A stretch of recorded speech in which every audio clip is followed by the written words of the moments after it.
رب اشرح لی صدری ویسر لی امری واحلل عقدۃ من لسانی یفقہوا قولی رب زدنی علما اللہم فقہنا فی الدین اللہم اعطنا نورا۔ السلام علیکم ورحمۃ اللہ وبرکاتہ۔ امید ہے آپ سب لوگ ایمان و صحت کی بہترین حالت میں ہوں گے انشاءاللہ عز و جل۔ آج کا ہمارا رکوع ہے 28۔ الحمدللہ اپنا سبق شروع کرتے ہیں۔ اعوذ باللہ من الشیطان الرجیم، بسم اللہ الرحمن الرحیم۔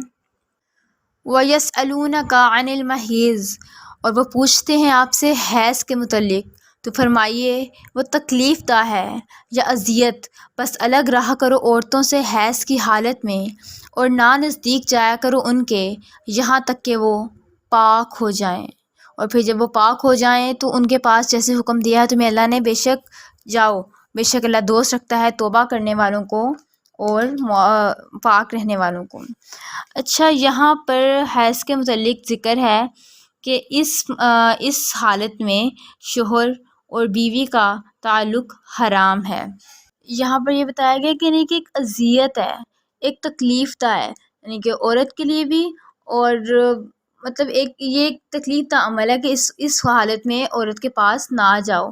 آپ پھر آگے اللہ تعالیٰ کہتے ہیں کہ ان کے پاس جاؤ جب وہ پاک ہو جائیں۔ ان اللہ یحب التوابین، اور بے شک اللہ پاک ہونے والوں کو پسند کرتے ہیں اور صاف ستھرے رہنے والوں کو پسند کرتے ہیں۔ اچھا، یہاں پر یہ تو خیر بات ہوگی نا کہ اس حالت میں میاں بیوی کا تعلق حرام ہے، ان کے نزدیک جانے سے منع کیا ہے۔ مطلب نزدیک جانے سے مراد ہے کہ جسمانی تعلق حرام ہے، ویسے جس طرح سے یہودی اور عیسائی کا ہے نا، اس طرح سے نہیں منع۔ تو آگے اللہ تعالیٰ کہتے ہیں یہ جو یہاں پر چیز ہے نا کہ اللہ تعالیٰ توبہ کرنے والوں سے محبت کرتے ہیں، یہ توبہ کرنے والوں کو دوست رکھتے ہیں، یہ بہت پیاری آیت ہے۔ لیکن یہاں پر یہ نہیں کہا گیا کہ جو گناہ ہی نہیں کرتے ان سے اللہ تعالیٰ محبت کرتے، نہیں، بلکہ توبہ کرنے والوں سے محبت کرتے ہیں، اور توبہ وہی شخص کرتا ہے نا جسے گناہ ہو جاتا ہے۔ یعنی کہ اگر ہمارے دل میں یہ بدگمانی ہے، اس کا عام معنی ہم یہ لے سکتے ہیں کہ ہم سے کوئی گناہ ہو گیا ہے، تو اگر ہم لوگ پاک اپنے آپ کو کر لیں گے، آگے ہے نا صاف ستھرا رہنے والوں میں سے بھی، اگر ہم اپنے دل کو پاک کر لیں گے، اپنے جسم کو پاک کر لیں گے، اپنے ذہن کو پاک کر لیں گے، اپنے آپ کو گناہوں سے پاک کرنے کی کوشش کریں گے اور توبہ کر لیں گے، تو اللہ تعالیٰ ہمیں عزیز رکھتے ہیں، اللہ تعالیٰ ہم سے محبت کرتے ہیں۔ کہ غلطی کرنا، گناہ کرنا بڑی بات نہیں ہے، بلکہ اس گناہ پر شرمندہ نہ ہونا، اس پر توبہ نہ کرنا، یہ غلط ہے، یہ بڑی بات ہے، اور اس پر سزا مل سکتی ہے۔ تو ایسے ہمیں چاہیے کہ ہم چھوٹی چھوٹی نیکیاں کرتے رہنے چاہیے، کیونکہ جو شخص چھوٹی نیکیوں پر دوام رکھتا ہے نا، یعنی کہ مسلسل رہتا ہے، استقامت رکھتا ہے، تو اللہ اس کو بڑی نیکیوں کی بھی توفیق دے دیتے ہیں، اللہ تعالیٰ اس کے لیے بڑی نیکیوں کے متعلق بھی اس کو چن لیا جاتا ہے۔ آگے ہے نساؤکم حرث لکم، تمہاری بیویاں تمہارے لیے کھیتی ہیں، سو تم آؤ اپنے کھیت میں جس طرح چاہو، اور پہلے پہلے کر لو اپنی بھلائی کے کام، اور ڈرتے رہو اللہ سے، اور خوب جان لو کہ تم ملنے والے ہیں اس سے، اور خوشخبری دو مومنوں کو۔ یہاں پر عورت کو کھیتی سے تشبیہ دی گئی ہے۔ اگر ہم لوگ کھیتی کی بات کریں تو کھیتی کیا ہوتا ہے؟ جو کسان ہے نا، وہ اپنی کھیتیوں سے نا بہت محبت کرتے ہیں۔ کسان اپنی کھیتیوں کو ہر وقت توجہ دیتے ہیں، ہر وقت ان کے کھیتی اور باغ میں جو کھیتی ہوتی ہے نا، وہ اس کو ہر وقت توجہ کی ضرورت ہوتی ہے، مسلسل اس کو پانی دینا، اس کی فصل کاٹنا۔ جو باغ ہوتا ہے نا، لوگ آتے ہیں، گھومتے ہیں اور چلے جاتے ہیں، لیکن کھیتی کو مسلسل توجہ کی ضرورت ہوتی ہے۔ اگر ہم اس کو اگر ہم نا دونوں کو نا، کھیتی کو اور عورت کو نا آپس میں ملاتے ہیں، ریزیمبلنس کرتے ہیں ان کی، دیکھیں کھیتی کو ہر وقت توجہ کی ضرورت ہوتی ہے، تو اللہ تعالیٰ نے کہا تمہاری عورتیں تمہارے لیے کھیتی ہیں، تو یہاں پر ایک مرد کے لیے حکم ہے کہ عورت کو ہر وقت توجہ دے، کیونکہ عورت کو اگر کھیتی سے اللہ نے مثال دی ہے تو اس کی کوئی نہ کوئی حکمت ہے، تو عورت کو توجہ کی ضرورت ہوتی ہے۔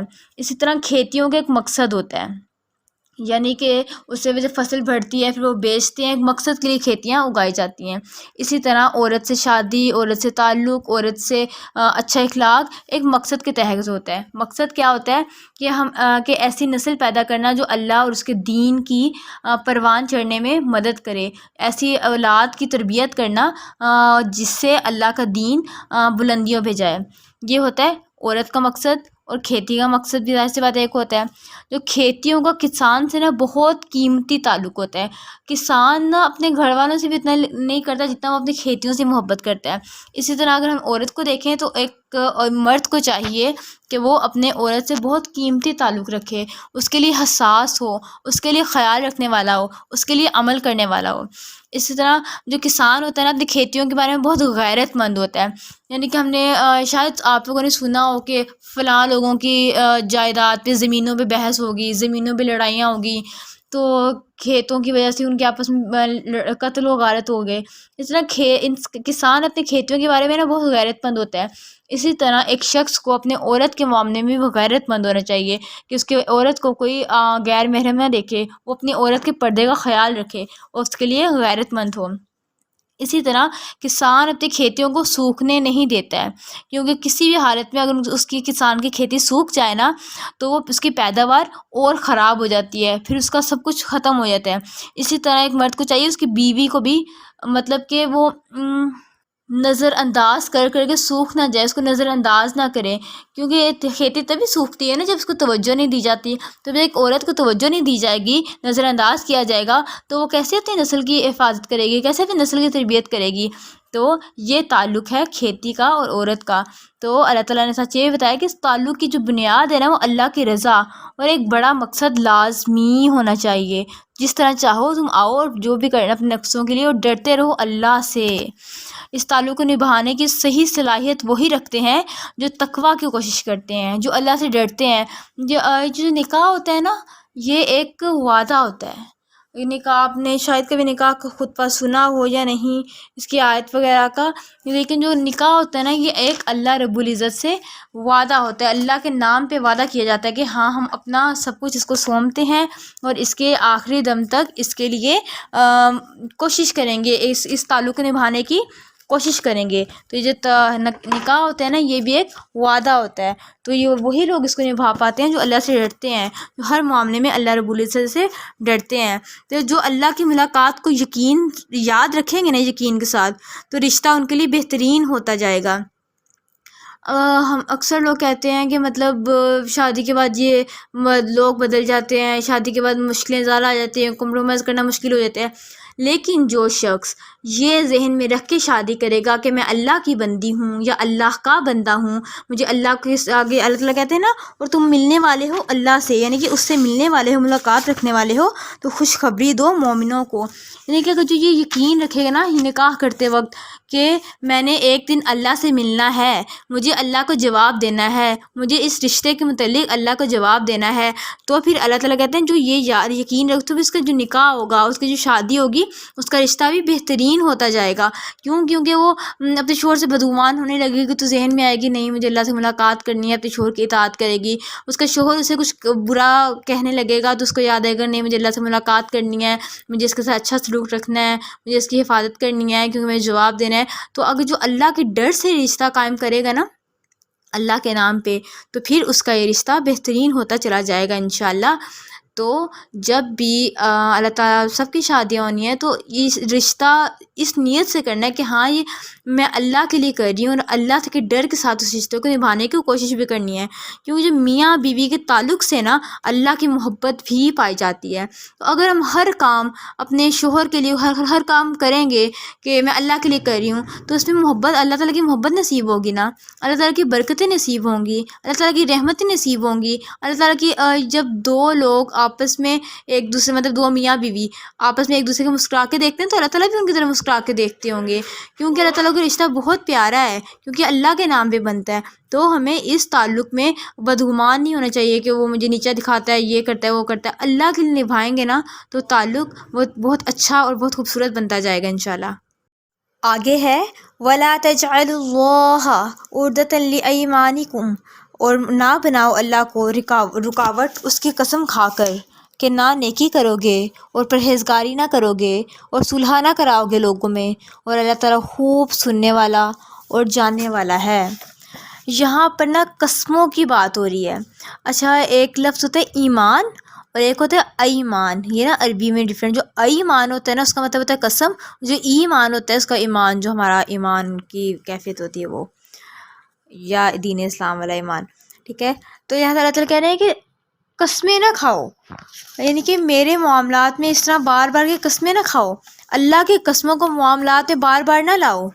یہ جو ہمارے معاشرے میں چھوٹی چھوٹی بات پہ قسمیں کھائی جاتی ہیں نا، جیسے اللہ کی قسم اگر تم نے میرے ساتھ یہ کیا تو میں تمہارا زندگی بھر منہ نہ دیکھوں گی، یا اکثر اپنے جو والدین ہوتے ہیں وہ ضد میں آ کر، غصے میں آ کر اپنے اولاد کو کہتے ہیں کہ یہ اگر میں مر جاؤں تو قسم سے اس کو میرے جنازے کا میں منہ نہ دیکھنے دینا، اس طرح کی قسمیں نا، یعنی کہ غلط ہے نا۔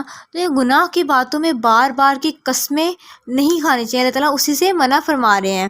اور جو کوئی قسم نیکی نہ کرنے کے کھا بیٹھتے ہیں، اس قسم کو توڑ دینا چاہیے، کیونکہ یہاں پر نا لغوی قسموں کی بات نہیں ہو رہی، شعوری قسموں کی بات ہو رہی ہے کہ جو شعور کی حالت میں قسم کھائی جاتی ہے۔ اچھا، ایک اس میں نیکی کی بات ہے اور گناہ کی بات ہے۔ ایک معوضہ پڑھنا یہ گناہ ہے نا، تو ایک عورت نے یہ قسم کھا لی تھی کہ میں پوری زندگی اپنے ہر مہینے کی پہلی جمعرات کو معوضہ پڑھوں گی، ٹھیک ہے، اور بعد میں جب پتہ چلا کہ معوضہ پڑھنا گناہ ہے تو ایسی قسم توڑ دینی چاہیے اور قسم کا کفارہ ادا کر دینا چاہیے۔ تو اللہ تعالیٰ یہی کہہ رہے ہیں کہ پرہیزگاری نہ کرو گے، صلح نہ کراؤ گے، ایسی قسمیں نہیں کھانی چاہیے، کیونکہ اللہ تعالیٰ خوب جاننے والا اور سننے والا ہے۔ اللہ تعالیٰ جانتے ہیں کہ کس بات پہ کہاں پر قسم کھائی ہے، اگر توڑ دی جاتی ہے بالفرض کہ ہم نے کوئی نیکی کا کام نہ کرنے سے قسم کھائی تھی کہ میں اپنے اس رشتہ دار سے کبھی پوری زندگی نہیں ملوں گا، میں یہ قسم کھاتا ہوں، لیکن یہ قطع رحمی تو قطع تعلقی تو حرام ہے نا، تو ایسی قسموں کو توڑ دینا چاہیے، اور اللہ تعالیٰ جانتے ہیں اور سننے والے ہیں۔ آگے اللہ تعالیٰ کہتے ہیں لا یؤاخذکم، اور نہیں پکڑے گا تمہیں اللہ تعالیٰ تمہاری لا یعنی قسموں پر، لیکن پکڑے گا تمہیں ان قسموں پر جن کا ارادہ تمہارے دلوں نے کیا ہے، اور اللہ بخشنے والا حلیم ہے۔ یہاں پر لا شعوری قسموں کی بات ہو رہی ہے، یعنی کہ لغو قسموں کی، جو بس ایسے انسان نا زبان کی وجہ سے کہہ رہتے ہیں، جیسے اکثر لوگوں کی نا عادت ہوتی ہے، ان کا پیٹ وٹ بن جاتا ہے کہ وہ ہر بات پہ کہتے ہیں اللہ دی قسمیں، اللہ دی قسمیں، قسمیں آیا ہو گیا، قسمیں قسمیں، یہ اس طرح سے بولتے ہیں۔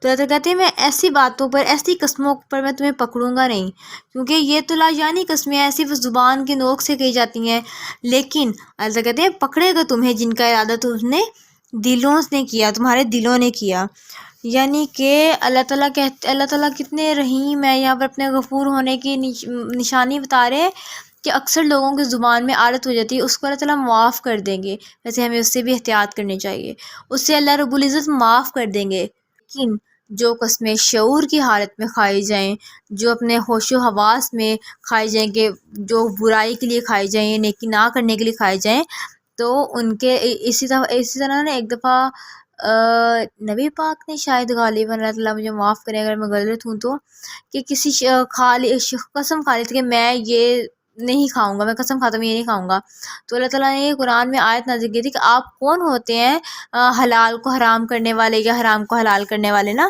تو اس طرح سے ہمیں اس طرح کی قسمیں نہیں کھانی چاہیے۔ اور قسم توڑنے کا کفارہ کیا ہے؟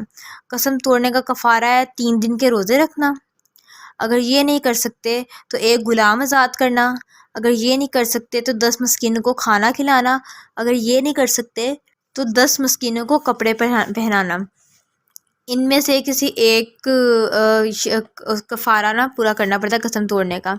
اور یہاں پر آگے اللہ تعالیٰ کہتے ہیں لیکن پکڑے گا تمہیں جن کا ارادہ تمہارے دلوں نے کیا، یہاں پر دل کی کمائی کی بات ہو رہی ہے، یعنی کہ ایک تو ہاتھوں کی کمائی ہوتی ہے نا کہ نیکی اور بدی کے کام کرنا، یعنی کہ ہم ہاتھوں کے گناہ ہوتے ہیں، جیسے ہم نے کسی کو مارا، اذیت دی، اپنے ہاتھوں سے دی، یا ہم نے موبائل کا کوئی غلط استعمال کیا، وہ ہاتھوں کی کمائی ہوگی۔ یہ ہمیں دل کی کمائی اللہ تعالیٰ کہہ رہے ہیں۔ دل کی کمائی کون کون سی ہو سکتی ہے؟ حسد، بغض، کینہ، یہ ساری جو گناہ ہے نا، یہ ساری دل کی کمائی ہے۔ اور دل کی جو اچھی کمائی وہ ہے محبت، بھلائی، عزت، عقیدت۔ جو انسانی نفس ہوتا ہے نا، وہ دلوں کی کمائی کو بڑھاتا ہے، اور ذرا سی بدگمانی ہمارے دل میں ایسے پہاڑ بنا لیتی ہے جس کو ہم خود بھی سر نہیں کر سکتے، تو ہمیں اپنے دلوں کو بھی پاک رکھنا ہے، ٹھیک ہے۔ قسم کی 3 طرح کی اقسام ہوتی ہیں۔ قسم کی ایک اقسام ہوتی ہے نیکی نہ کرنے کی قسم، جس کا کفارہ تو ہے، لیکن اس قسم کو توڑ دینے چاہیے کہ ہم یہ کام اچھا کام ہوتا ہے کہ ہم اس کو نہ کرنے کی قسم کھا لیتے ہیں، اس کو توڑ دینا چاہیے۔ ایک زبانی لغوی قسم جس کا یہاں پر ذکر ہو رہا ہے، جو صرف زبانی طور پہ کھائی جاتی ہے عادت کے طور پہ، اس کا اللہ تعالیٰ کوئی گناہ نہیں دیں گے۔ اور ایک جھوٹی قسم ہوتا ہے، یہ گناہ کبیرہ ہے، گناہ کبیرہ یعنی کہ جس کی سزا بہت زیادہ سخت ہے۔ جھوٹی قسم سے مراد اکثر آپ لوگوں نے اس کے کورٹ کے باہر دیکھا ہوگا، لوگ پیسوں کے لیے جھوٹی قسمیں کھا لیتے ہیں، یا لوگ ڈراوے کے طور پہ جھوٹی قسم کھا لیتے ہیں۔ یہ بھی گناہ ہے، بلکہ کبیرہ گناہ ہے۔ تو اور جو کفارہ ہوتا ہے نا، اس کا معنی ہوتا ہے اللہ کی جانب سے معافی پانے کے ذریعے کو کفارہ کہتے ہیں۔ تو اسی لیے ہمیں نا اپنے معاملات میں عجلت نہیں کرنی چاہیے، چھوٹی چھوٹی باتوں میں قسمیں نہیں کھانی چاہیے، ذرا ذرا ہمیں اسپیس دینی چاہیے، لوگوں کو ہمیں مارجن دینا چاہیے۔ ذرا سی بات پر ہم نے وویلا کر کے اس طرح سے نہیں کر لینا چاہیے۔ کیونکہ یہ ایک بہترین عمل نہیں ہے، ایک اچھا عمل نہیں ہے۔ لیکن اللہ تعالیٰ تو ہیں غفور الحلیم، بخشنے والے ہیں، حلم والا ہے، برداشت کرنے والے ہیں۔ لیکن ہمیں اپنے آپ کو بھی تو ٹھیک کرنا ہے۔ اگر ہماری زندگی میں ہم لوگ بنا چھوٹی چھوٹی بات پہ قسم کھاتے ہیں تو ہمیں اس عادت کو ختم کرنا ہے۔ آگے ہے للذین یؤلون، اور ان کے لیے جو قسم اٹھاتے ہیں اپنی بیویوں سے مہلت 4 ماہ، پھر اگر وہ رجوع کر لیں تو بے شک اللہ غفور رحیم ہے، اور اگر پکا ارادہ کر لیں طلاق دینے کا تو بے شک اللہ تعالیٰ سب کچھ سننے والا اور جاننے والا ہے۔ یہ جو لفظ ہے نا یؤلون، اس کا مطلب ہوتا ہے کسی مرد کا اپنی بیوی کے ساتھ کسی بھی قسم کے تعلق نہ رکھنے کی قسم کھانا ہے۔ یعنی کہ اس کا مطلب قسم کھانا ہے۔ کیسے قسم کھانا؟ کہ ایک شوہر یہ قسم کھا لے کہ میں اپنی بیوی سے کسی بھی قسم کا کوئی تعلق نہیں رکھوں گا، تو اس کے متعلق اللہ تعالیٰ کہہ رہے ہیں کہ جو یہ قسم اٹھا لیتے ہیں اپنی بیویوں سے، ان کی جو عدت ہے، مہلت ہے وہ 4 ماہ کی ہے۔ اگر وہ 4 ماہ کے اندر اندر رجوع کر لیں، اپنے بیویوں سے تعلق قائم کر لیں، تو پھر ان کے لیے کوئی گناہ نہیں ہے، بے شک اللہ تعالیٰ غفور الرحیم ہے۔ لیکن اگر وہ اس مدت کے اندر اندر قسم نہیں کھا سکتا تو پھر طلاق ہو جائے گی۔ 4 ماہ کے بعد کیا؟ یعنی کہ 4 ماہ کے بعد یا تو وہ طلاق دے گا یا قسم توڑ کر کفارہ۔ اگر دونوں ہی نہ کیے جائیں تو پنچایت بیٹھی جائے گی یا عدالت سے رجوع کریں گے، یعنی کہ یہ اس کی بھی بات کے کرائیٹیریا ہیں، ٹھیک ہے۔ اور یہاں پر اللہ تعالیٰ کے جاننے کے متعلق بتایا گیا ہے کہ اللہ تعالیٰ ظالم اور مظلوم کو بخوبی جانتا ہے کہ کس نے قسم کھا کر ظلم کیا یا کس نے نہ رجوع کر کے ظالم بنا۔ تو یہ سارے اللہ تعالیٰ کہتے ہیں میں بہترین جانتا ہوں، لیکن اگر تم لوگ قسم کھا بیٹھو تو رجوع کرنے کی جو مدت ہے وہ ہے 4 ماہ۔ اور آگے اللہ تعالیٰ یہ بھی کہہ رہے ہیں کہ اگر وہ پکا ارادہ کر لیں طلاق دینے کا تو بے شک اللہ تعالیٰ سب کچھ سننے والا اور جاننے والا ہے۔ یعنی کہ اگر وہ لوگ قسم کھا لیتے ہیں، اس کا رجوع بھی نہیں کرنا چاہیے اور کہتے ہیں کہ بس ہمیں تعلق نہیں رکھنا، تو وہ اچھے طریقے سے علیحدہ ہو سکتے ہیں، طلاق دی جا سکتی ہے، اور بے شک اللہ تعالیٰ سننے والے اور جاننے والے ہیں کہ کس وقت کس کو کیا چیز بہتر لگی تھی۔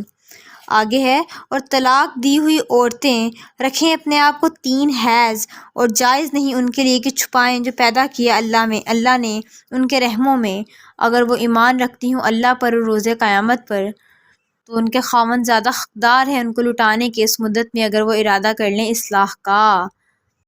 جہاں پر عدت کی بات ہو رہی ہے، یعنی کہ ایک طلاق یافتہ عورت کی جو عدت ہے اس کا اللہ تعالیٰ نے ذکر کیا۔ اللہ تعالیٰ نے کہا ہے کہ اس کی جو عدت ہے وہ ہے 3 حیض، 3 مہینے نہیں ہیں، 3 حیض ہیں۔ جب اس کے 3 طہر گزر جائیں تو اس کے بعد اس کی عدت مکمل ہوگی، اور اس کے بعد وہ دوسرا نکاح کر سکتی ہے۔ اور جہاں پر ایک اور بات ہو رہی ہے کہ اور ان کے لیے کہ وہ نہ چھپائیں جو پیدا کی ہیں انہوں نے اپنے رحموں میں، یعنی کہ اگر انہوں نے اللہ کو کوئی اولاد کی نعمت دے رہا ہو تو اللہ کہتے ہیں، اور ان کو طلاق ہو گیا تو اللہ کہتے ہیں ان کو چھپاؤ بھی نہ، ان کو بتا دو، کیونکہ نا کچھ لوگ بہت عجیب سے واقعات ہو جاتے ہیں نا، تو اللہ تعالیٰ اسی کے بارے میں مکمل بیان کر رہے ہیں، بات کر رہے ہیں کہ جو تمہارے رحموں میں ہے، جو اللہ تعالیٰ نے تمہیں اولاد کی نعمت سے اگر نوازا ہے اور طلاق ہو گئی ہے، ان کو چھپاؤ نہ چاہے، اس کا نا بہت نقصان ہو سکتے ہیں۔ کہ اگر ایک عورت کو طلاق ہو گئی ہے، ٹھیک ہے، اور اس کو اللہ نے اولاد کی نعمت سے نواز رہا ہوتا ہے، اور وہ نہیں، اور چھپاتی اور وہ بتاتی نہیں ہے، تو اس کا کیا نقصان ہوگا؟ اس کا بچے کے مستقبل پہ نقصان ہوگا۔ بچے کو صحیح اگر وہ آگے شادی کر لیتی ہے تو بچے کو تو ان کو تو لگے گا باپ بچے کا کوئی اور ہے، وہ اس طرح سے نا بہت کمپلیکیشنز آ جاتی ہیں۔ تو اللہ تعالیٰ کے ہر فیصلے میں مصلحت ہوتی ہے نا۔ 3 ماہ کے ایک اس کے اصول کے مطابق 3 ماہ کی عدت بھی اسی لیے تاکہ اگر کوئی رحم میں ہے یا ایسا کچھ مسئلہ ہے تو ظاہر ہو جائے، تاکہ مستقبل میں کسی کا نقصان نہ ہو، نہ بچے کا، نہ طلاق یافتہ عورت کا، اور نہ ہی اس کے شوہر کا کہ وہ اپنے بچے سے محروم ہو جائے۔ اور اگر اس کو پہلے پتہ چل جائے تو وہ اس سے مطلب رجوع بھی کر سکتا ہے، بہت صورتیں پیدا ہو سکتی ہیں نا۔ تو اسی کا مطلب اللہ تعالیٰ کہہ رہے ہیں کہ اگر تم ایمان رکھتی ہو اللہ پر، روز آخرت پر، تو اسے مت چھپاؤ جو تمہارے رحموں میں ہے۔ اور آگے ہے زیادہ حقدار ہیں ان کو لٹانے کی اس مدت میں اگر وہ ارادہ کر لیں اصلاح کا، یعنی کہ اگر ان کو پتہ چل جائے کہ اللہ نے نعمت دی ہے اولاد کی، تو پھر وہ لوگ رجوع بھی تو کر سکتے ہیں نا، معاملہ سلجھ بھی تو سکتے ہیں نا۔ اللہ کہتے ہیں زیادہ حقدار ہیں کہ شاید وہ ارادہ کر لیں اصلاح کا، یعنی کہ اس سے بہتری کے مسائل بھی پیدا بہتری کے مواقع بھی پیدا ہو سکتے ہیں، بہتری کی طرف رستے بھی گامزن ہو سکتے ہیں۔ تو اللہ تعالیٰ کہتے ہیں چھپاؤ مت اگر تم ایمان رکھتی ہو، یعنی کہ ہم نے پہلے بات کی تھی نا کہ جو بھی اللہ سے ڈرے گا، اللہ سے تعلق رکھتا ہوگا، اللہ سے ڈر کا رشتہ ہوگا، تو وہ ہر معاملے میں دھیان سے قدم رکھے گا، اس کے معاملات سلجھ سے جائیں گے۔ اللہ تعالیٰ اسی کی بات کر رہے ہیں کہ اگر ارادہ کر لیں اصلاح کا۔ اور آگے ہے وَلَهُنَّ مِثْلُ الَّذِي عَلَيْهِنَّ، اور ان کے بھی حقوق ہیں مردوں پر جیسے مردوں کے حقوق ہیں ان پر دستور کے مطابق، البتہ عورتوں کو فضیلت ہے اور اللہ تعالیٰ حکمت والا ہے، عزت والا ہے۔ یعنی کہ یہاں پر بتایا گیا کہ عورتوں کے بھی وہی حق ہے جو مردوں کے حق ہیں، لیکن ایک درجہ مرد کا بڑھایا گیا ہے، ایک درجہ مرد کو فضیلت دی گئی ہے۔ یہاں پر نہیں ہے، لیکن ایک جگہ اللہ تعالیٰ نے فضیلت کی وجہ بھی بتا دی ہے کیوں بڑھایا گیا ایک درجہ بڑھا مرد کا، کیونکہ مرد کو قوام بنایا گیا ہے، مرد کو پالنے والا بنایا گیا ہے، اور رزق کے لیے کوششیں کرنے والا بنایا گیا ہے۔ عورت جو صنف نازک ہے وہ اس طرح سے اس کے لیے وہ مشکل ہو جاتی ہے نا، تو مرد ہے جو پالتا ہے، اس کو اپنے بھی خرچے پورے کرنے ہوتے ہیں، اس کو اپنے پورے کنبے کو پالنا ہوتا ہے، تو اس لیے اس کو فضیلت زیادہ دی ہے۔ باقی کسی بھی معاملے میں مرد اور عورت میں اللہ تعالیٰ نے فرق نہیں رکھا، بلکہ ایک جگہ قرآن پاک میں اللہ رب العزت فرماتے ہیں جس کا مفہوم یہ ہے کہ تم میں سے جو بھی نیکی کرے چاہے وہ مرد ہو یا عورت، اللہ تعالیٰ یہ مینشن کرتے ہیں چاہے وہ مرد ہو یا عورت، اس کو اس کا مطابق اجر ملے گا۔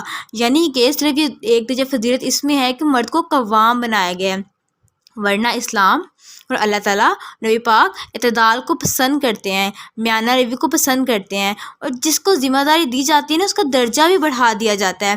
اب عورت کو بلکہ ہر لحاظ سے عورت کی ذمہ داری بڑھی ہے، عورت کا درجہ بڑھا ہے، عورت ایک ماں ہے تو اس کا درجات کتنے بلند ہے کہ نبی پاک نے فرمایا پہلے 3 دفعہ ماں پھر باپ۔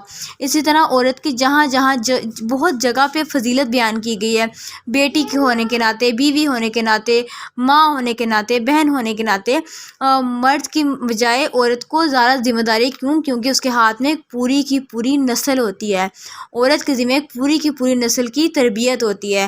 تو اللہ تعالیٰ نے جس کو ذمہ داری دینی ہوتی ہے اس کو درجے بڑھا دیتی ہیں، جس کو درجے بڑھتے ہیں اس کو ذمہ داری بھی بڑھ جاتی ہے۔ جو جتنا زیادہ پیک پہ جاتا جائے گا اپنے ذمہ داری پہ، کوئی چھوٹا اہلکار ہو یا پھر کوئی چوکیدار ہو، پھر اس سے بڑے بڑے عہدے، جتنے عہدے ملتے جاتے ہیں اس کی اتنی ذمہ داری بڑھتی جاتی ہے۔ تو ہمیں اپنی زندگی میں آگے ہم لوگ ابھی اور آپ لوگ بڑے ہو گئے، آپ لوگوں کی شادیاں ہوں گی، اور اللہ آپ لوگوں کے نصیب بہت نیک اور اچھے کرے۔ زندگی میں ایسے مواقع آتے ہیں، کمپیریزن ہو جاتا ہے، تو کوشش کریں کہ مرد سے ایک درجہ پیچھے رہیں۔ جب اللہ تعالیٰ نے ایک درجہ مرد کو آگے دیا تو ہم کیوں اس کی برابری کرنے کی کوشش کریں؟ جب اللہ نے ہمیں سکون سے گھر بیٹھ کے ایک تربیت کی ذمہ داری دی ہے، ایک بڑی ذمہ داری دی ہے، تو ہم کیوں جا کے بازاروں میں اور سڑکوں پہ خوار ہوں؟ تو اگر زندگی میں کبھی بھی کمپیریزن کا موقع ہے تو مرد سے اپنے آپ کو کبھی بھی کمپیریزن مت کیجیے گا۔ کیوں؟ کیونکہ اللہ تعالیٰ نے اس کو قوام بنایا ہے، تو اس کی جو اللہ تعالیٰ نے جگہ بنائی ہے اس کی جگہ، جو ہماری جگہ ہے وہ ہماری جگہ ہے، تو اپنے آپ کو مرد سے کمپیریزن نہیں کرنا۔ جو مرد کی ذمہ داری ہے وہ ہم نہیں کر سکتے، جو ہماری ذمہ داری ہے وہ مرد نہیں کر سکتا۔ تو اللہ نے ہمیں بھی بہت بلکہ ایک مثال ہے کہ اللہ تعالیٰ نے ہمارے نام کی ایک صورت دے دی ہے قرآن میں، سورہ نساء۔ مرد کے نام کی کوئی صورت ہے؟ سورہ رجال نہیں ہے۔ تو اسی طرح اللہ تعالیٰ نے جو بھی، اللہ تعالیٰ کے ہر فیصلے میں حکمت ہوتی ہے۔ تو یہاں پر اللہ تعالیٰ کہہ رہے ہیں کہ وہ دونوں برابر ہیں، جو حقوق مرد کے ہیں عورت پر وہی عورت کے ہیں مرد پر، بس ایک درجہ زیادہ ہے، وہ بھی اس کے قوام ہونے کی وجہ سے۔ تو ہمیں اپنی زندگی میں اس طرح کا کمپیریزن نہیں کرنا، اپنی ذمہ داریوں کو بہترین طریقے سے کرنا ہے انشاءاللہ۔ وما علینا الا البلاغ المبین۔ سبحانک اللہم وبحمدک، نشہد ان لا الہ الا انت، نستغفرک ونتوب الیک۔ السلام علیکم ورحمۃ اللہ وبرکاتہ۔